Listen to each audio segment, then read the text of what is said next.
నెల్లూరు జిల్లా ఓజిలి మండలం పెద్దపర్య జాతీయ రహదారి క్రాస్ రోడ్డుపై త్రుటిలో పెను ప్రమాదం తప్పింది. డ్రైవర్ నిద్రమత్తులోకి జారుకోవడంతో గ్యాస్ ట్యాంకర్ బోల్తా పడింది. ఈ సంఘటనలో ఎలాంటి ప్రమాదము జరగకపోవడంతో ఆ ప్రాంత ప్రజలు ఊపిరి పీల్చుకున్నారు.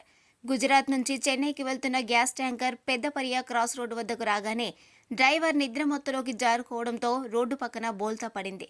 ట్యాంకర్లోని గ్యాస్ లీక్ అయి ఉంటే పెను ప్రమాదం చోటు చేసుకుని ఉండేది.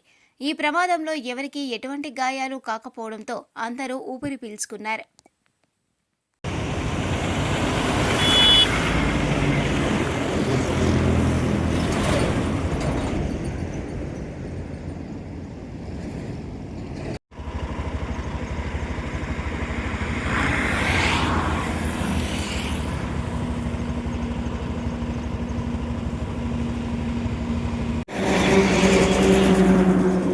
మరిన్ని న్యూస్ అప్డేట్ కోసం A3 న్యూస్ ఛానల్ని సబ్స్క్రైబ్ చేసి బెల్ ఐకాన్ను ప్రెస్ చేయండి.